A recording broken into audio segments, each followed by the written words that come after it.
Okay, I think we're starting with Tom Stark on that one. Excellent question. I think it's a serious priority, and I think it applies not only to the issue of illegal immigration itself, but it also applies to national security. Our borders are wide open right now. There's lip service being paid to it, but there is a concerted effort to allow continued illegal immigration in the hopes that it will eventually create a body of voters that will serve the purposes of those who have that as their agenda. The first thing that has to happen is the fence needs to be completed. The staffing is right now under this new budget. The Border Patrol is having their budget cut at a time when they need to have it increased. I think the use of the National Guard is appropriate, and I think we need to look at not only the southern border but the northern border, because there's a lot of unprotected territory up there too. But I think the things that are on the books right now are more than adequate to control it if the willpower is there to do it, and the force of legislative directive demands that it be done. In addition to that, there is also the issue of, forgive me, my mind just went blank. I think that pretty well covers the question, but there are some other issues that come into play there too. Mac Warner. Guess where I might go to for answering this question? Okay? We're a nation of laws, folks. The laws are on the books. Let's enforce them. Plain and simple. I've heard figures as up to 1/4 of the folks we're trying to cover on this health care situation are illegal immigrants. Absurd. Absolutely absurd. The Constitution begins with, we the people. I don't see where folks from all over the rest of the world, especially some of these terrorist threats, are part of the we the people. They're not, okay? It's simple. Thank you. Cindy Hall. Illegal immigration has caused a huge expense to states near the Mexican border. The people are primarily uneducated, illiterate. They help to diminish the entitlements. This is not a racist situation. It's, as they say on our panel here, we need to enforce illegal entry laws. We need to finish the fence between Mexico and the U.S. We should have a chance to, the citizens, or they're not citizens yet, they should, I don't believe in amnesty at all, but we can't send 30 million illegals back to Mexico, so they need to go through the process of applying for citizenship or visa, and we need to enforce our entry laws. Thank you. Patricia Levinson. Enforce the laws that are on the book.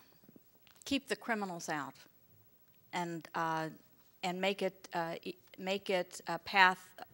Streamline our legalization process.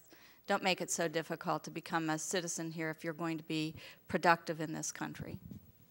It's going to benefit us by having legal immigration process, because that's the way our culture was built. We have a lot to benefit from legal entry. Dave McKinley. And I would agree that there are plenty of laws on the books that we just have to enforce them. But also, you have to understand, too, the empathy with people that are coming here. They're desperate. Their situation in other countries is bad. We've got to, if we can encourage them to come back, but do it legally, but then also to enforce the laws on those businesses that are hiring people and taking advantage of the fact that they're not paying the proper salaries. So it's not just the immigrant, but it's also the people in this country that are taking advantage of the situation. They, too, need to follow the law. Thank you. Sarah Manier. Well, it's getting repetitive. We do need to enforce the laws that are on the books, and we're not doing it. I would not support amnesty. I don't have a problem with shipping them back. You know, I mean, they say, well, you're going to separate the families. No, we're not. We'll ship them all.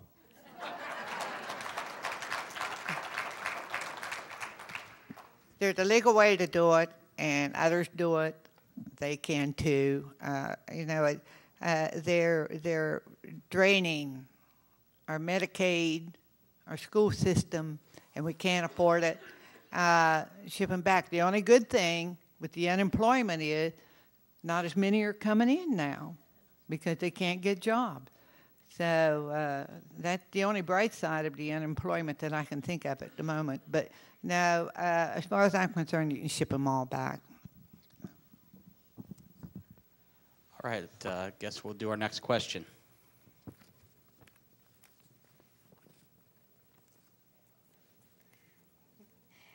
Eight 51902.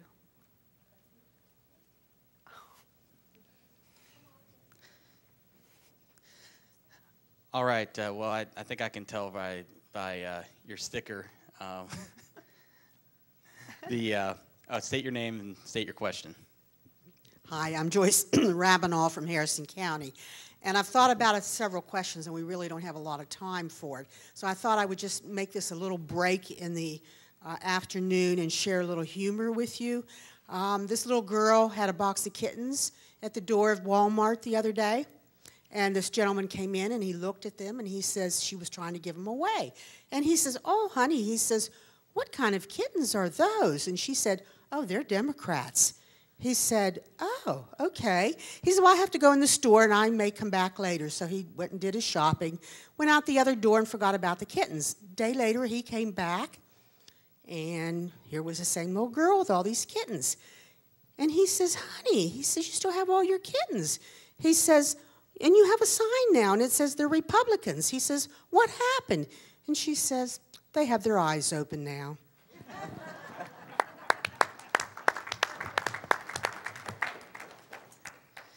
All right, I guess we'll go to our next question then. 851-925.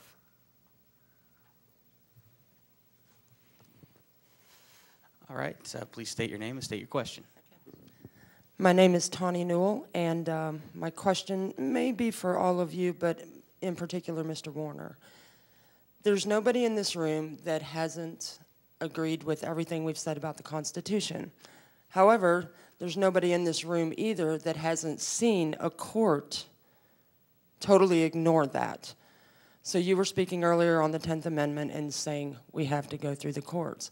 Unfortunately, at the moment, we're not a nation of laws. We are a nation of people who sit behind the bench. What do we do about that? When we stand out here, we fight for our Constitution. We try to enforce, as you've just said, these laws, and we watch in horror while we drag these things into a court system that does not care about that. So we need an answer for that, because the rest of this becomes, the premise becomes very flawed if we can't answer it.